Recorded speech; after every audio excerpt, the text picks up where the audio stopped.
I only debate with my equals. All others I teach.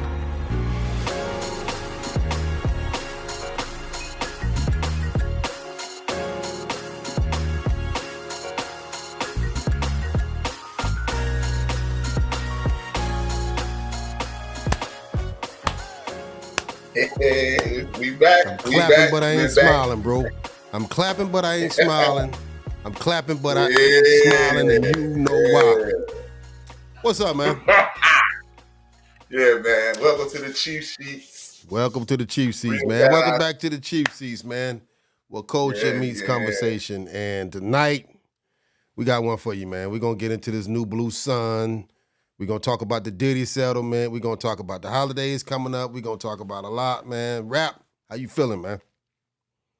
With both hands, Jack. With both hands. All Like right. Diddy. Like Diddy with both. Boy, you ain't right for that, man. You dead wrong for Like that, man. You dead wrong for that, man. We got the holidays coming up, man. I'm wore out, been a long day, busy day, trying to get prepped up for that. And life don't stop for nobody, man. So it's gonna keep running, man. But listen, 100 miles per hour. we're gonna run through this one too. We got some Monday night football coming on, man. We ain't gonna really get into sports tonight. It ain't what we do unless we doing it. But where you want to start, man? Your favorite topic. Right into The it. one that you cannot wait to talk about. The thumbnail, the cover story, the whole get down. The new blue sun. What you drinking, man? I can't even pronounce this. This is I just drink what Al forgives me.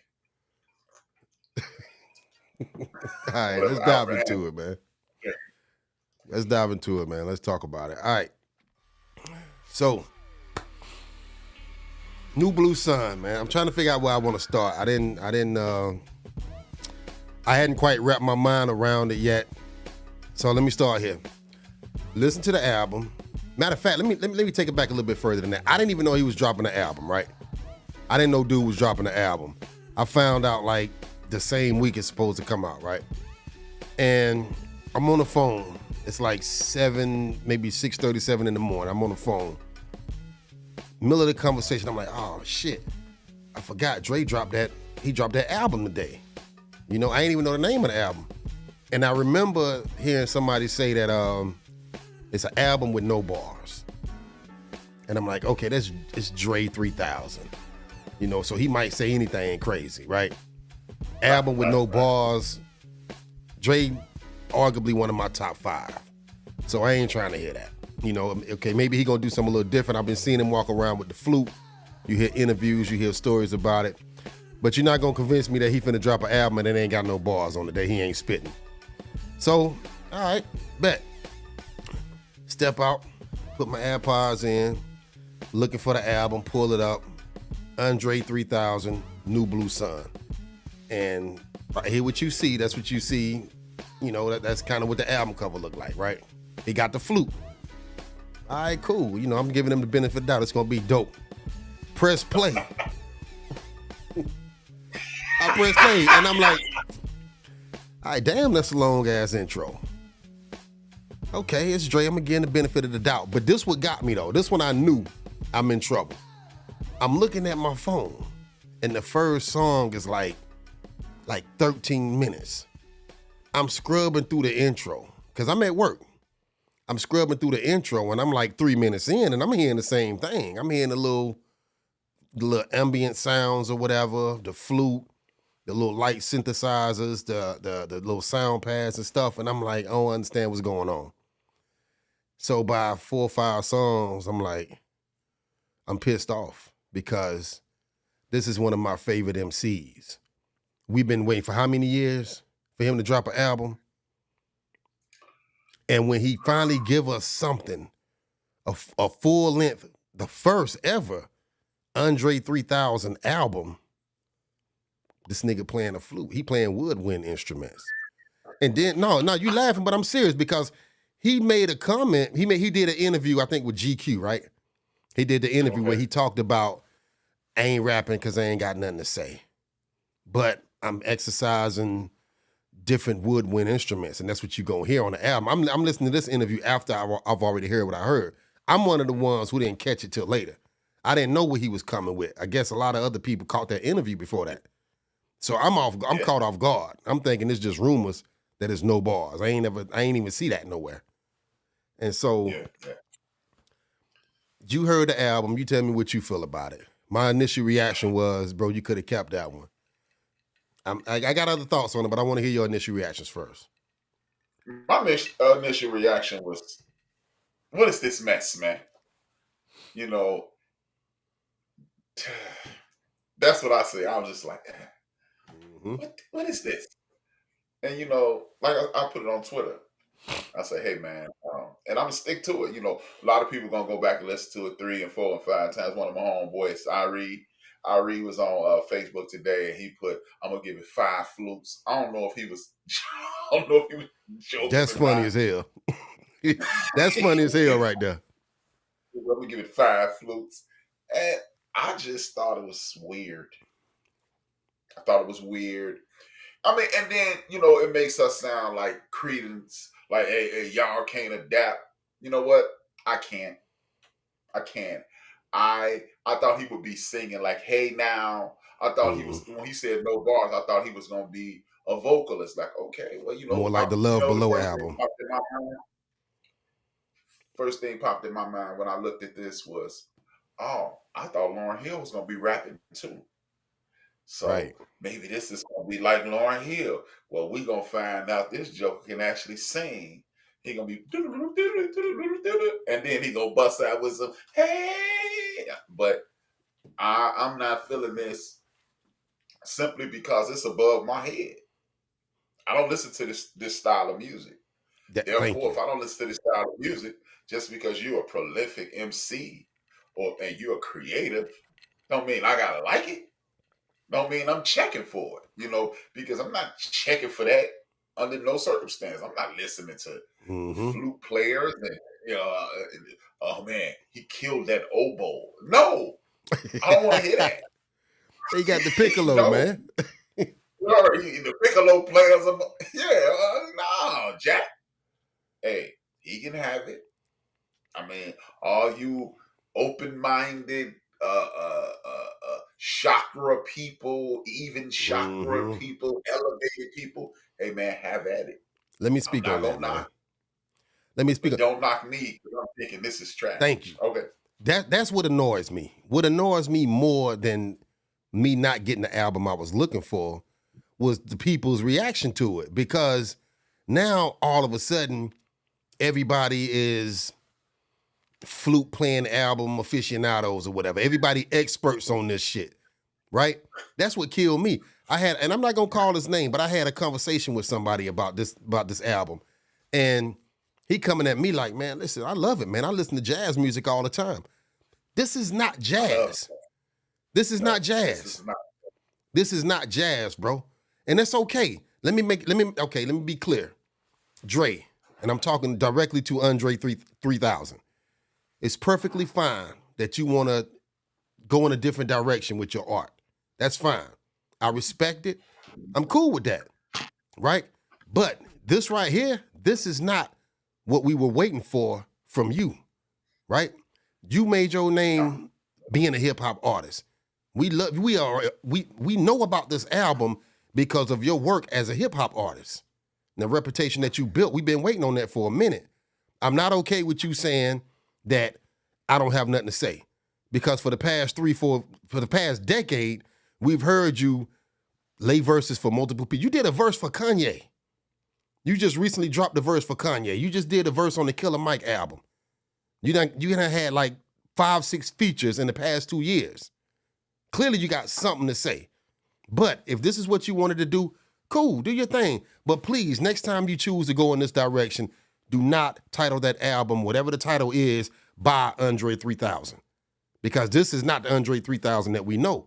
And for anybody that got something to say about people that criticize this album, hey, listen, man, don't get mad at me because I got a problem with my favorite hip hop artist putting out an ambient album, a YouTube meditation music album. You know what I'm saying? Don't get mad at me because I got a problem with my favorite hip hop artist trading his lyrics for a flute. That's all I'm saying. That's all I'm saying. If you like it, cool. Do your thing. Put it in the car, Ride to it, go to sleep, meditate to it, go to the gym, go get a massage, whatever it is, go make love to it if you want to. If you love it, you love it. I don't got to listen to it. But don't get mad at me because I choose not to. And I don't want to hear shit about he did this album at 432 hertz or whatever the hell you talking about. Bro, they ain't got nothing to do with me. I'm not for it. It's not for me. It's not. It's not, man. And we're gonna be looked upon as credence haters. Y'all just don't understand. Check. I'm tired of niggas. I'm here for all three. Huh? I'm tired of niggas, man. Drake just made me hate niggas. Shout out to Danielle, man. Appreciate you tapping in. But listen, man. Yeah, oh man, y'all not evolved enough. See, you have to understand. No, I don't. Just like I don't have to understand them rappers. No, I don't have to like that. No. Niggas acting like they acting like you ain't woke because you don't like the album. Like I don't get it. What I gotta get it for? Bro, this I ain't woke because I don't like this album. Jack, I'm in a coma. And then the people that be criticizing you, people that got something to say about, they can't even tell you one song off the album.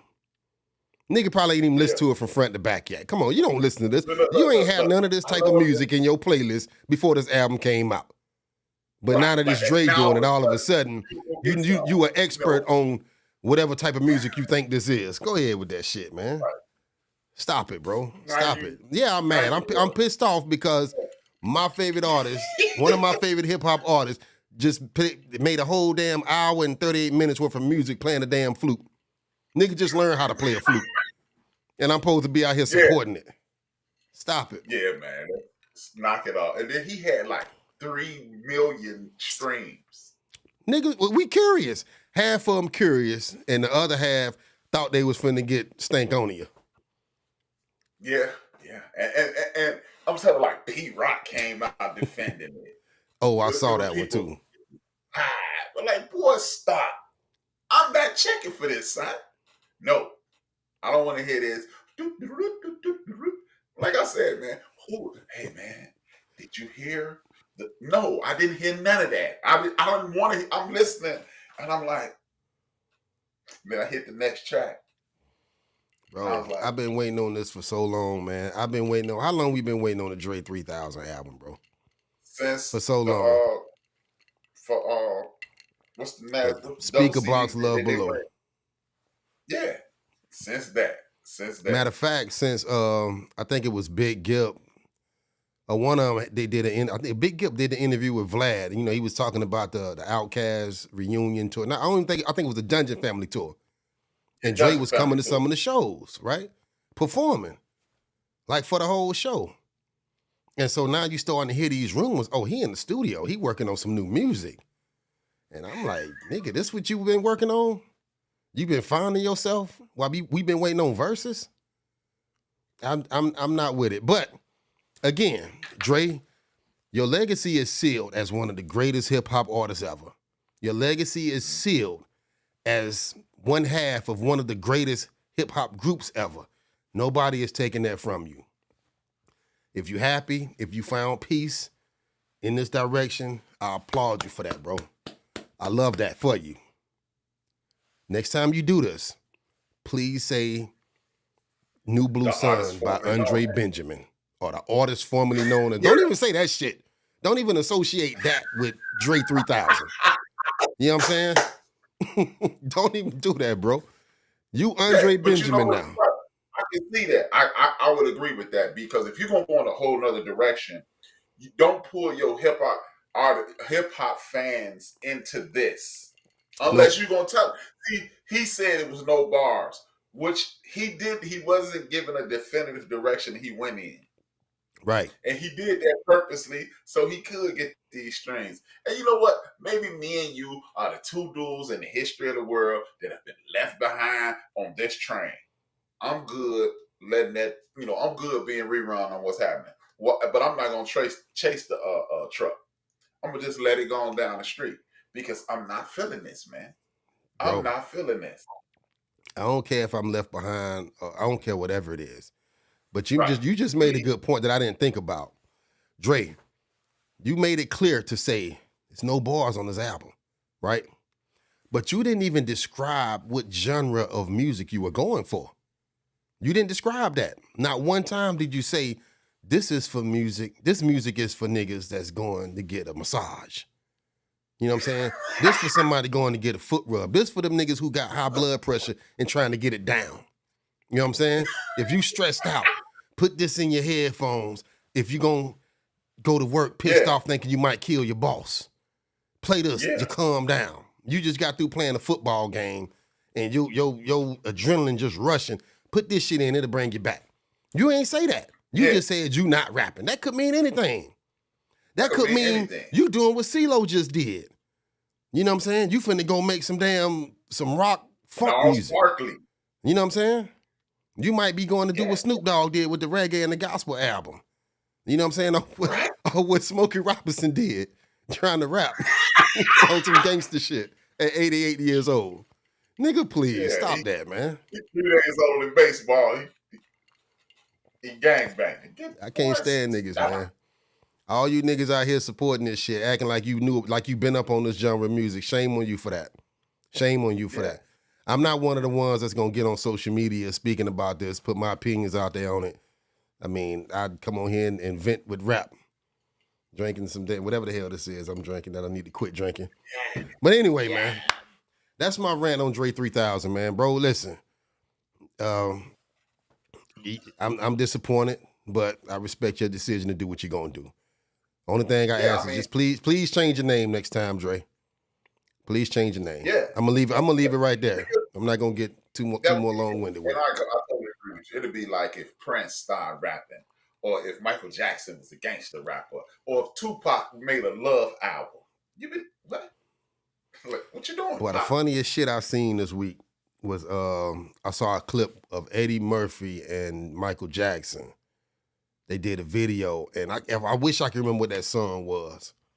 It's funniest shit I've ever seen in my life, man. It was in the clouds. Yeah. They was in the clouds. Funniest shit I've ever seen in my life. Shout out to Knox, man. Yeah, Knox, I'm still calling you out, man. I want a battle, man. You owe me a hip-hop battle, Knox. I'm stepping out there. Who's Knox? Huh? Anthony. I'm calling you out, Anthony. I'm calling you out, man. We're going to do this shit live on Mixcloud or something, man. You set the stage for it, man. What else we talking about, rap? I want to talk about this flute playing nigga no more, man. Okay. We're going to talk about the biggest story of the weekend. And that was our homie, hip-hop mogul, Sean Puff Daddy Combs. Oh, my God. Fashion mogul, liquor mogul, hip-hop mogul, black entrepreneur, one of the premier faces of hip-hop music, Sean P. Diddy Combs. He recently was accused of sexual assault. He was accused of domestic violence. And he is the biggest story. He was accused of rape. He was accused of rape. And he was accused of just flat out deviant behavior. I was on a podcast Saturday called No Room in the Limo, and the host, my homeboy Rello said that it is in the deposition, and this is just per Rello. I can't tell you, I didn't read the deposition because I really didn't think about it a whole lot. But since we talk about culture on here, we're going to talk about Sean Combs. He allegedly, or it's in a deposition, that he used to have her sleep with male prostitutes while he would pleasure himself while watching. That was in the deposition, you said? That's in the deposition. That's according to... Okay, say that again. Say it again. He used to have her what now? Have sex with male prostitutes while he would watch and pleasure himself. See, that's some shit I wish you wouldn't have told me, because that's twice today you done that to me, bro. For real, because I mean, come on, man. Nobody... You laughing, but seriously, it's certain details. It's like you ever watch one of those shows on ID channel and somebody doing shit to kids and stuff like that, and it's like, man, I'd rather not have known about that. Yeah, that's some weird nigga shit. But go ahead though. Okay, since you said that, we weren't gonna go in this direction, but we're gonna go on the perversion side of the game, right? Okay. Is it weird, or I'm not saying it's not. I'm not saying it's not. Is it weird, or is it live porn? It's weird. I mean, it's weird, bro. You sitting there, this your girl, right? This is supposed to be your, I don't know if they ever got engaged. I don't know if I read that or not. But first of all, you watching your girl have sex with another man. Okay, they call that shit, what, voyeurism or something like that? People get into that. Swinging. But I ain't got no interest in watching another man with a, you know what I'm saying? I ain't got no interest in that. Nobody talking about my old lady. I don't watch another man have a conversation with my old lady. Right. And then for him to be doing what he was doing, you know what I'm saying? That's weird, man. That's weird. But you got to think about who you talking about too. I mean, with everything that he's accused of, and clearly it was something going on there because of the settlement. I mean, it was settled out of court, right? That's something I mentioned. I'm gonna touch on that when you finish. Okay, yeah. So I ain't gonna get too into that. But you got to think about the type of person it takes to even be involved in a situation like this. You know what I'm saying? And when you are that type of person, nothing you do beyond that is gonna surprise me. It's weird as hell. Yeah. It's just, I mean, it's. I mean, from my perspective, it's weird, but you got to understand, it's a swinger culture. I know of people who participate in this culture, whereas you show up to these parties and you must have a woman with you, and she doesn't necessarily have to be your partner. You just have to bring a partner, you know, a counterpart, as I would say, I would assume, and and you walking through the joints. I mean, I've never gone. Don't get me wrong. I ain't into all that. But from what I understand, they like getting down right there in front of you. And this is a whole culture. So I'm forced, it's different. It's unique. It's something I don't even want to be in the same zip code as, you know what I mean? But it's not truly weird. And as the host of No Room in the Limo, Rello said, he admitted guilt by paying it off. Or you want to do away with it because Michael Jackson paid his accusers off. And Michael Jackson was FBI investigation, found nothing. Multiple lie detectors found nothing. And after the FBI questioned the young people, they found that these young men had been coached into these things. So public relations says, when you get a blemish of this nature, get rid of it immediately so it can drift on down the river. So I don't want to make her seem like, I don't want nobody to think, I don't want anyone to think I'm accusing her of lying, but I also don't want to just immediately jump to the conclusion that he's guilty of these things, because at the end of the day, when something of this nature shows up, to avoid the blemish on his name, he's already lost bookings, and he got a lot of products out there. So he want this to drift down the road. He praying Ja Morant got another gun. He praying Dre put out another album. Right. Listen. Right. Can I stop? Let me interrupt you. Let me interrupt you, bro. All right. I'm not gonna ask you where you at on the situation. We'll get to that before the conversation wrap up. But when Michael Jackson did what he did, and I agree, you just wanted to go away. You want to move past it, right? When that shit happened with Mike, that was a whole different time, bro. We in a social media age where in this era, perception is reality, right? Perception is reality. There's always been different rumors and stories about Diddy, right? We've heard them all. Everything from questioning his sexuality to the damn Illuminati shit, right? Which I don't even want to get into that. He's alleged to have participated in the murder of two of the biggest hip hop stars in the history of the game. Right, and that's why I was going with that. So it's like nothing you can do, even selling this shit out of this shit ain't going away. Ain't nobody gonna stop talking about this. Think about this. Since this story broke, about a week ago, right? How many No, people? this story broke Thursday. He settled Friday, and here we are Yeah. Monday. Now we're talking about it on Monday, right? Okay, Right. since Thursday, how many, how many, how many of his peers, how many celebrities, how many people that we know to have been associated with him has come out and spoken in his defense? I don't think that's a fair question. It You is a know fair why? question because go You ahead. know why? And like as you stated, like 25 years ago, you might be able to step up and say, "Hey, man, Puff was scaring up brother, man, and he's Puff, and he never done like."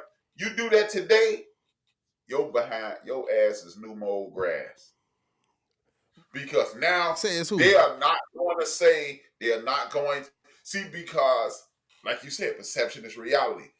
According to the spin doctrines of the world, if you step up for Diddy right now, you know what you are? You are aiding and abetting domestic violence and sexual assault to a woman. It ain't I'm speaking to his character. I am I guarantee you, man. Only person, look, Africa Bambaataa. He ain't even on the level of Diddy. But that dude, KRS-One, got drugged for saying, hey, I've known Bam for years. I've never known him to do something like this. I've never heard of this in the past. He got drugged because he ain't big as Diddy. His name ain't Mud, and KRS-One is one of the few people in the history, him, Prince, the only two people in the history of music that said, this is my core audience. The rest of y'all can drift on down the river. If I make something that you like, cool. But this 400,000 people right here will buy this album. Prince and KRS-One, only two people I know. So they don't really care what you think. But I don't think this is a admission of guilt. Could be, or it could be. It could be like 50 Cent say, you know how they say, if I sing it's a meme out there with a pick on it. They say if I text you this pick, it means pick somebody else to play with. 50 got a picture of the young lady and Diddy. He said, if I send you this pick, that means I want my money That tomorrow. mean I want my money by tomorrow. I saw that. But listen, I'm going to agree and disagree with you, bro. I agree and I disagree because first of all, I think it was the only movie he could have made. I think it was the best movie he could have made. All you can do is settle. You know, you should have been settled when she asked for that 30. But, you know, I heard reports, and this is just, you know, I don't know if it's true or not, but the number is 100 million now. And if that's true, then I mean, she just ran away with one. But I think I don't think it's depending on how you present your case for him. Like you go to court, it's situations where sometimes you got to have a character witness, right? And that person comes up and speaks on your behalf, on behalf of your character, right? You remember when I think it was what's the guy's name? Danny Madison. You know who I'm talking about? He was on that 70s show, right? Right. And the shit that he did, it's pretty much the same situation, right? Ashton Kutcher, Mila Kunis, they went on video in defense of him. Now they had to come back and explain themselves because of the shit. But at the end of the day, listen, let's say him and Mace were still cool, right? They were tight where they got a brotherly type relationship, right? You around the situation, right? I'm assuming somebody in Diddy life, I don't know anybody that he worked with that's just close to him like that, but he got to have somebody that was probably around that situation. If not, that situation is a lot deeper than what we thought it was because now you're dealing with some R. Kelly shit that, okay, you got this woman that you're dealing with and you separating her from her family. You know what I'm saying? But somebody got to be close to that situation. And if that person was, then it's okay for them to speak up. Like, listen, I hear what she's saying, but I know this guy. I know him. This ain't his character. Ain't nobody living or dead gonna do that in this day and time. Because look, first of all, one of the reasons you hurry up get rid of this, let's just say, and for all the critics that are trying to cancel Chief Seats, I'm not saying that it didn't happen. But let's say, for the sake of this conversation, I'm gonna repeat it very slowly. Allow me to say, for the sake of this conversation, she's lying. You pay it off because it's something else you did that she ain't lying about. Let's just say he didn't sexually assault her. He didn't rape her. But it's some things in that boy's closet. Trust and believe that he want to stay all the way in the back. Why he And playing with it then? but you know what? Because I don't know. And what I mean by that know. is, you know, she brought this shit up before, and she tried to sue or whatever, right? You know why he ain't deal with that shit then? I mean, it's allegations out there. This is all rumor. Listen, let's say this: the Chief Seats is not saying that Diddy did this shit. Chief Seats ain't saying he didn't, right? We don't know. We wasn't there. All we know is money was exchanged, and the shit went away. I saw. I got a notification about 3 hours ago saying that the case is officially dismissed. So he done with that. He paid. He done. We gonna talk about the shit. People still gonna talk about it. It ain't going away tomorrow, right? Something like you said, something will come out and it'll go away. But at the end of the day, I just feel like, I mean, it's rumors out there that he was doing that with Kim Porter. He was jumping on her. You know what I'm saying? See, and this is why you pay for it to go away. Because even if, we live in a world where nothing really has to be true. Look, this is the world we live in. You're right, Knox. There's a network out there. We're not gonna say no names. Sounds like Ox. They were sued. Because hey, we ain't got no money. You talking about BET? You talking about ESPN? Yeah. Something like that. Something like that sounds say like no Ox. more. The Republican Party tends to be over there a lot. Yeah. But it got sued for putting out nefarious information, right? And they went to court and said, "Oh, we only use the moniker news for entertainment purposes. We're not really a news organization." And they were allowed to get away with that. So the truth is only the truth when it's beneficial. So that's what I'm saying, man. Nothing is real. You could just make accusations now. You know, he was beating up Kim, and then Justice Mama, he whooped Justice Mama. Yep. That's just us showing up saying that. And next thing you know, it's real. It's real. So I'm not taking anybody's side, because just like if you mess with my daughter, I'm subject to ask you what time it is. Only a few people in the world know what I mean. But for real, but on the serious we don't know. See, bro, like you know what said, I do know? 30 years ago, in the 90s, you could step up and defend somebody because it was a great chance the actual truth would come out. Mm-hmm. The actual truth would come out. We don't know what the truth is, because I remember on the show you used to be on with Microwave and that other cat, Cheese something. Y'all was doing that show.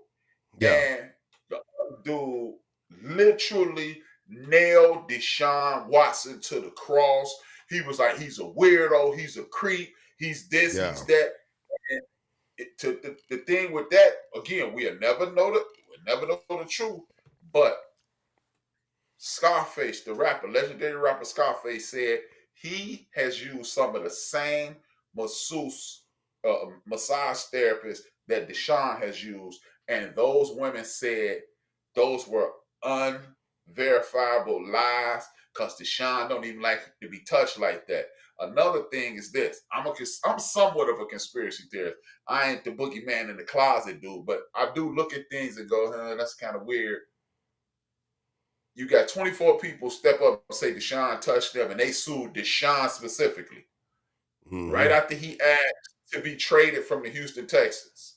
This is what conspiracy theorists like myself step up and go, At the end of this, the Houston Texans paid off all those women. Mm-hmm. That seems kind of weird to me. Yeah. Why would y'all pay this bill? And he, unlike Diddy, is going to his grave saying that's a lie. And I subscribe to Deshaun Watson's Instagram page. That woman on that page, she flushing every one of them mud ducks that said he touched her. Mm. I wouldn't even shake those women's hand if, if that was my old lady. You know what I mean? Yeah. I'm like, nah. No, I'll put my old, if that was my old lady, I'll put my old lady through massage school. I like, ain't nobody less than you touching me, baby. Man, listen, But, I ain't saying Diddy did the shit, bro, but like, I don't know anybody that Diddy dealt with throughout his career. I don't know of any Diddy allies, man. Right? yeah, I don't know of any, man. Now, that's what's weird to me. It's because okay. The reason I'm defending Diddy is because I ain't got no sexual assault reputation. I got a reputation because I speak with passion. I definitively stand on what I believe, and I defend what I say.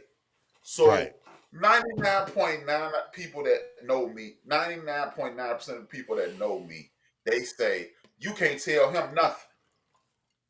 He think he's always right.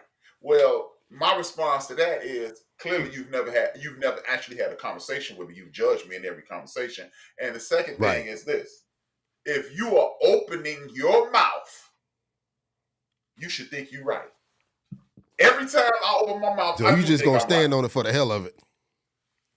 No. Right. That's what people tell me. I could be standing there going 8 times 9 is 17.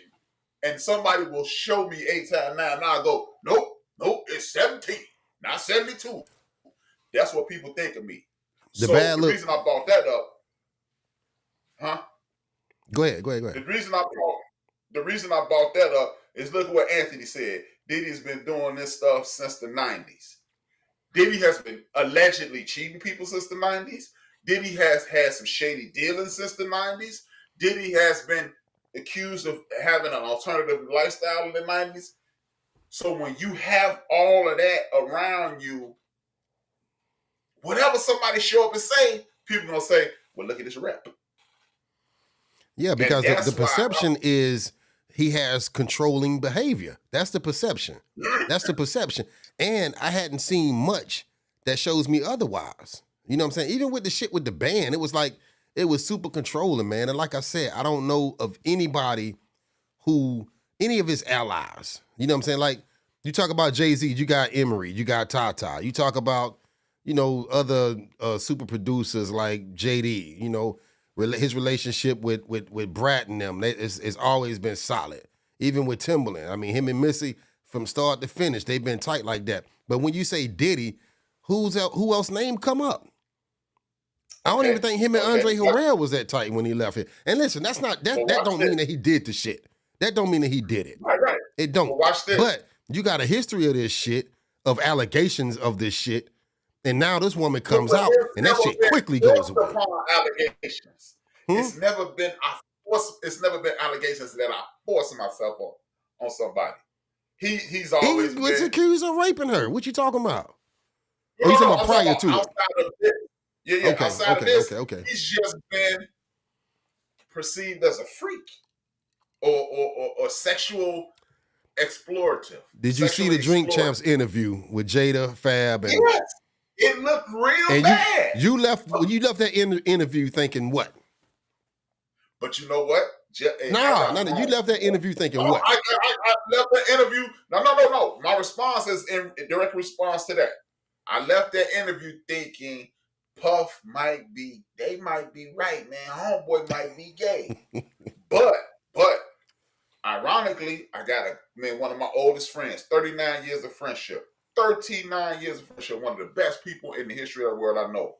And he said, he told one of his, him and his homeboy was having a conversation about gay.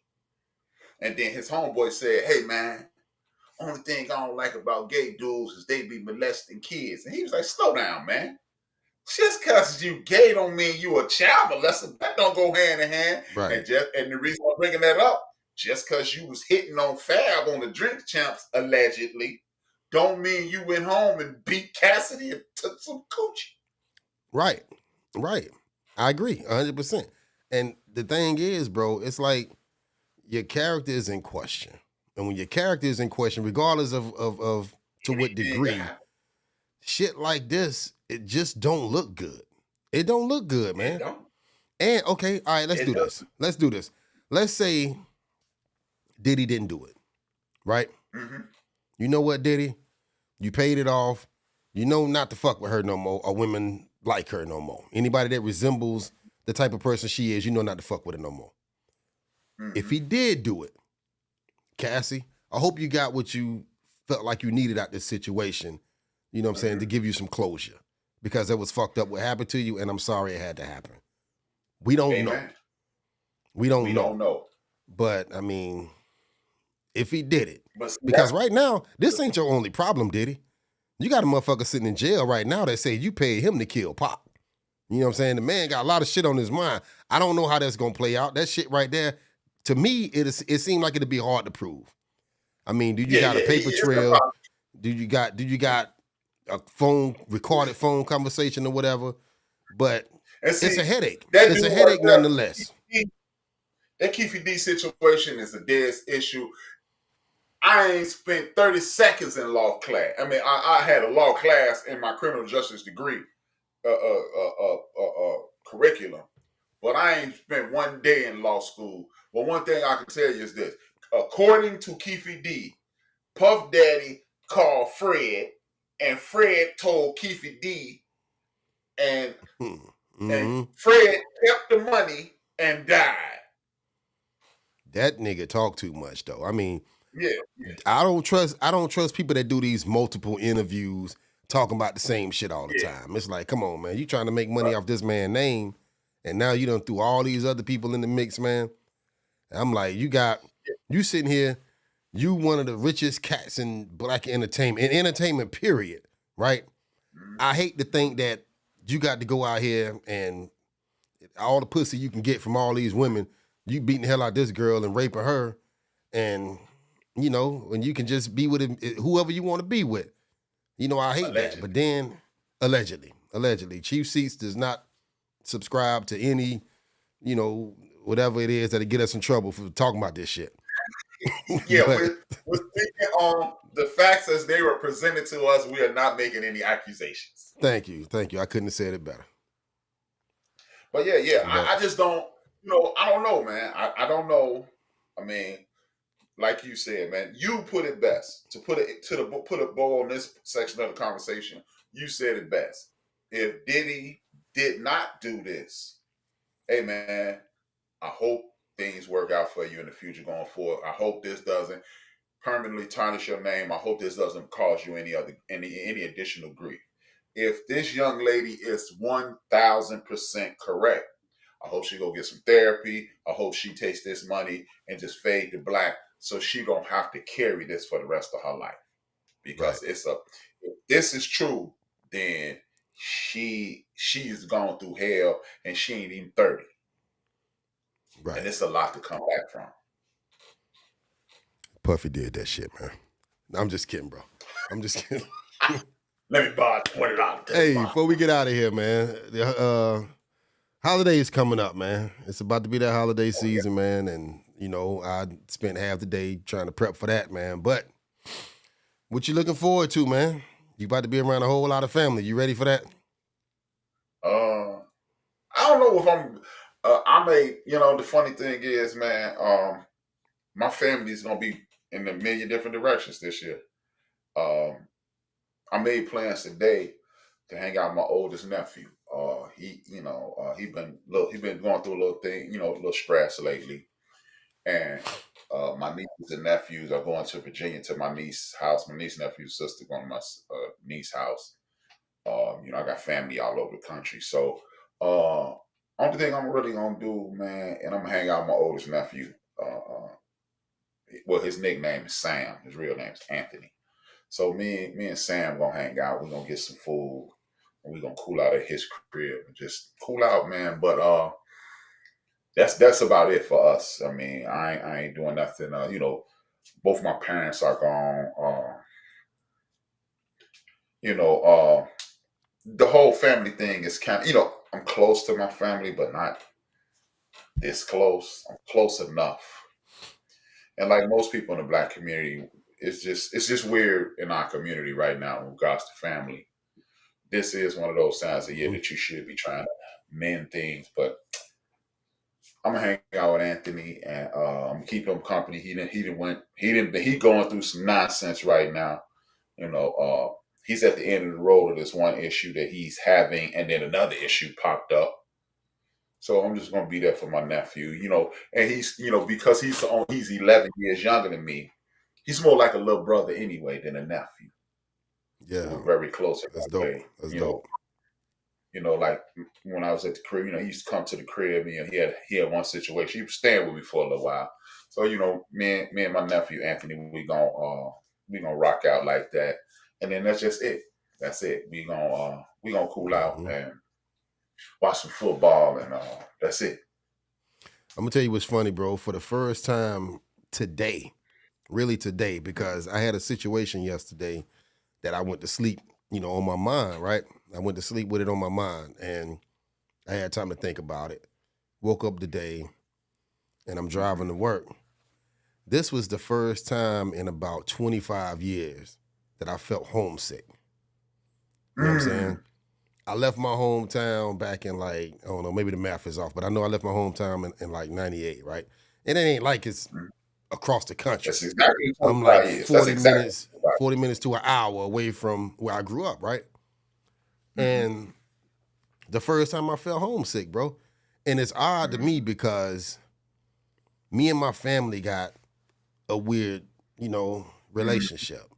You know what I'm saying? I mean, I really wanted to get into this on a different show, and I think I'm gonna still do that. You know what I'm saying? I'm gonna kind of hold some of this off until we talk about something else. We discussed it offline, but it was the first time I felt that way, bro. But I'm grateful because like both my sons, 24 years old, 22 years old, they right here close to me. They both stay in the same neighborhood I'm in, right? So I got that. You know what I'm saying? Because my inner circle is me, my kids, my siblings, and my moms. My pops just recently passed away back in May. Rest in peace, pops. But Rest in peace. So to come back around to the holiday situation, I'm keeping it simple, bro. I'm gonna keep it simple. But in the future, I feel like I'm gonna be back around the way, and I'm looking forward to that, man. Because I can't remember ever celebrating like that. You know what I'm saying? With all my people. The ones that I'm cool with, and the ones that I ain't cool with, hey, y'all come get a plate too. Shit. It is what it is. But hey, Jungle, don't start that shit tonight, man. Shout out to Jungle in the chat room. Hey, Warren, don't start that shit tonight, bro. But you know what? It's funny, man. You stirred it up with me today. My mom she transitioned 13 years ago. And this is the first time since she's like, we used to have a theme on Thanksgiving at my Aunt Rita's house. My children be there, all my nieces and nephews, their children, all my cousins. We be deep in the house. I mean, and I went through something this weekend mentally. And it wasn't a sad thing. It was actually a uplifting thing. I'm a dude who could hold a grudge. I hold a grudge like like our background is black. It is with effortless. I am great at it. I am the Michael Jordan of grudge holding. Boy, who you And telling, boy? 17 years ago, I had a moment of clarity, and I mean, dude, it was pen. You drop a pen. I'm ready. I was on fire. Right. I go from 0 to 10 in no time. I mean, just cross the line, walk up to the line, and look like you're gonna cross it. I'm ready. And my mother, at the time, she held a mirror up, and to make the story brief, my mother said, "What's wrong with you?" And I was like, "Nothing." And mothers don't let you roll with that. And I say, "Well, such and such pissed me off." She's like, okay. So she sat out on the porch with me. So she walked back in the house. She said, hey, before I go back in the house, what they doing right now? And I said, I don't know. And she just walked in the house, never said another word about it. And I sat there, light came on. Like, dude, you sitting here mad. And these folks down the block, they probably kicking it. and you didn't miss the whole day kicking it with your family, Mm-hmm. and you sound like an idiot right now. So I made a pact with God. Hey man, I'm gonna cool out. I'm gonna cool out. I'm gonna cool out. And over the next couple months, prepare me. Of course, I didn't know it was gonna happen, but then my mother got sick, and I ended up being her caretaker. Blah blah blah. And I woke up Saturday morning, man. Nah, I got some. I take care of this one thing on Saturday morning, and I'm gonna do it for the rest of my life. I do it every Saturday, and then hopefully I could take it to another. I'm going to, hopefully I'm going to take it to another level very soon. I got some good stuff cooking, but and remember, I was just I took care of my business Saturday morning, and then some negative hit me. And remember, I called you. I said, "Hey Mo, talk to Yala, and some negative energy coming your way." Remember? Mm-hmm. I Yeah. said, "Hey, Yeah. be ready for it." I said, "Be ready for it." I said, "Just hit me." I said, "Be ready for it." And that It hit me before energy, we even got off the phone. yeah, yeah, and that energy would have destroyed my day. And I had the wherewithal to block it, just block it. Mm-hmm. And that's when I realized 17 years ago, Thanksgiving Day, it's the week of Thanksgiving, I had that same moment of clarity, which lets me know this dark cloud that has been over my head for a little while is dissipating. And so, like you, I am gonna make a concerted effort. And one day me and Mo, we got this plan for June. We're gonna unveil it at some point on Chief Seats. And but like you said this is the first time you felt, excuse me, homesick. This is the first time that it cut me deep that my mother wasn't here, because my mother was the orchestrator of all things family. Mm-hmm. And me being away from, everybody, and it's just like yeah, I'm not sad, but I feel alone. Right. I feel alone. And, you know, like I said, my Saturday thing, I'm gonna fix that. I gotta fix that because that thing helps me. But Yeah. it's just this the first time in a holiday season. I was like, damn. Even I'm talking about, dude, my mother died September 30th. That Thanksgiving, that Christmas, I didn't go. Man, my mother gone. This Yeah. the But you first know year. what though, Like, man, bro? It's like when my wife passed away around Christmas time, right? About 8 years ago. And so it sucked. Because after she passed away, it felt like, more family members close to me are passing around that time, right? And then just, losing my pops, it's like, damn, I mean, they keep them blows just keep coming. But I figured out, and it's different for everybody, man. But it's like for me, I'm just determined to maintain that peace. You know what I'm saying? And so I refuse to go into the holiday season, not being up. You know what I'm saying? I refuse that. And, once I just made that decision, and it ain't as easy as it sounds. It ain't like, okay, you just snap your fingers and all of a sudden, you just go into the holiday season, ain't none of that stuff on your mind. It take work and it's different for everybody. But that's how I'm approaching this one, man. And I mean, I yeah. feel good. But it's gonna suck not having pops there because we always watch the Thanksgiving game. You know what I'm saying? Because them Redskins, Commanders, whatever you want to call them, they always playing. That was his team. But it's gonna be different this year, man. But we gonna deep fry one for him. You know what I'm saying? And we gonna enjoy that holiday, man. We're gonna enjoy Yeah, it, and man. man, that's the funny thing. It's just, it's never crossed my mind before. This is the Yeah, first year it sucked. that I said, damn, my mom ain't here. I'm 53, man. So I'm like, Yeah, because you know what, man? I think this is the first year of my life that I realized that I never mourned my mother. Because I stepped up for my children. My children were still children when my mother passed. So I said, I'm gonna be cool. I had, I was like, I gotta step up for my kid. That's been my whole life, man. I've had, of course, when I was a kid, I wanted to be a football player. I wanted to be a professional football player. I wanted to play in the National Football League. But I said I had one other dream. I was like, I'm gonna be a great pops because I never met my pops. My pops died 4 months before I was born.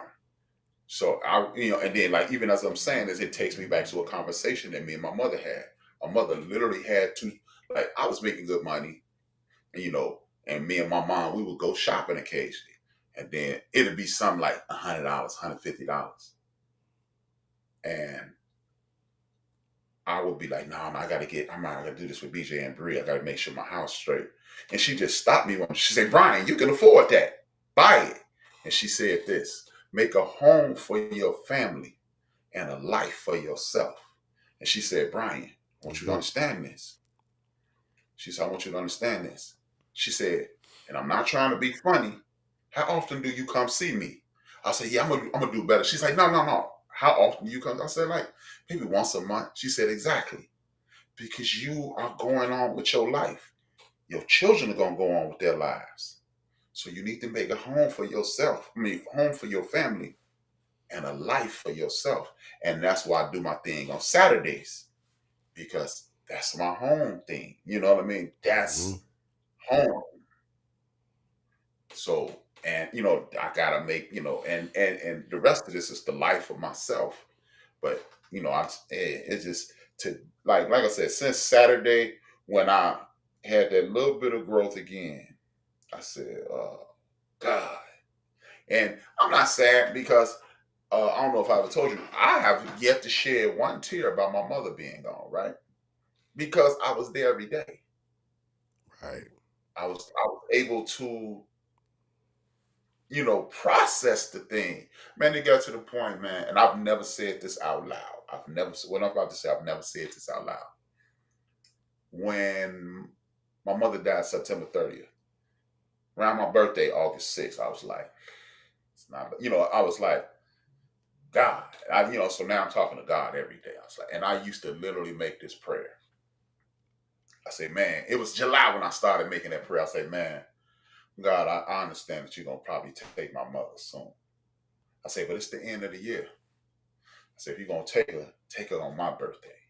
I said, don't take her on BJ's birthday, September 9th. Don't take her on Courtney's birthday, October 5th. Don't take her Candace's birthday in November. Anthony's birthday is the end of Priya's birthday is in December, 3 days before hers. I said, if you got to take her on my birthday. I could take that weight. They can't. So I had already come to grips with we at the end of this road. So it wasn't really nothing, I miss my mother every day, I miss her every day. I wish she could have met people, you know what I'm saying?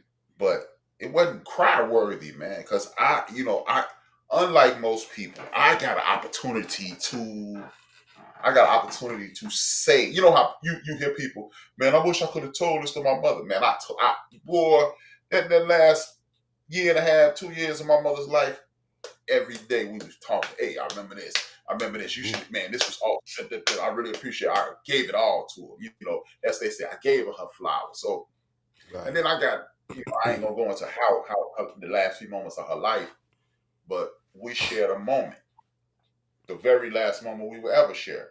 So I walked away like, I remember thinking, it's over. And walked away. Man, my cousin Chris and my cousin Vincent were crushed. Her nephew, and my father's nephew. They were done. And it didn't bother me. Because I had said, okay, I was more relieved in that moment that, okay, because I remember it was September 30th. I was like, man, Courtney's birthday is in 5 days, man.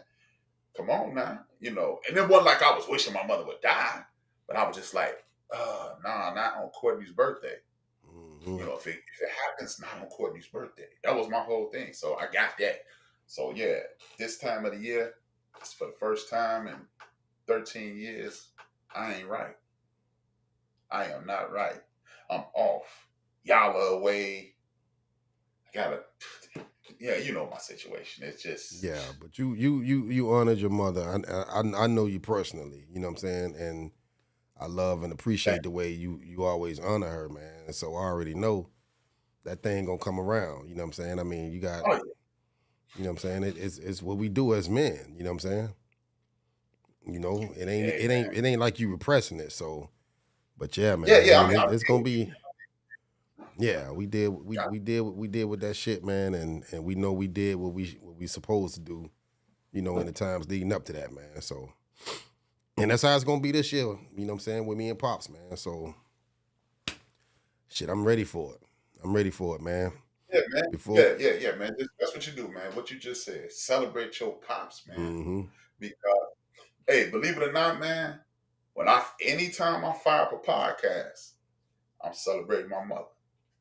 A month in the preseason football that year, we was laughing and joking like we always did. She said, "Hey, you remember what you told me you were gonna be when you grew up?" I said, "Yeah, probably a football player." She was like, "No, I was bigger than that." I said, "Oh, okay, I know." I told my mother when I was 10, I was gonna retire. I changed my number from 44 Reggie Jackson to 32. And she said, "Why 32?" I said, "Because I was gonna retire at age 32. And I was going to get O.J. Simpson's job because he was going to be too old." She laughed. Mm-hmm. Hey, Ma, you laughed. That was a good idea. And she was like, "It was a great idea." She said, "But me and O.J. born the same year. You calling me old." And we laughed about it. She said, "Why didn't you do it?" And I told her about the podcast idea. Mm-hmm. They wouldn't even call it a podcast at the time. Right. I was like, "I'm going to get massive airtime.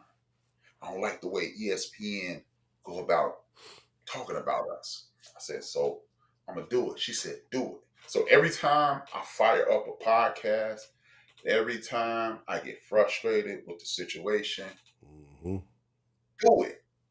As a matter of fact, I started my podcast with me, Big Illinois, and us. We started the first day we ever fired up was the 13th of December. That's my mother's birthday. That's what's up. So that's what's up. Every time I fire up, yeah.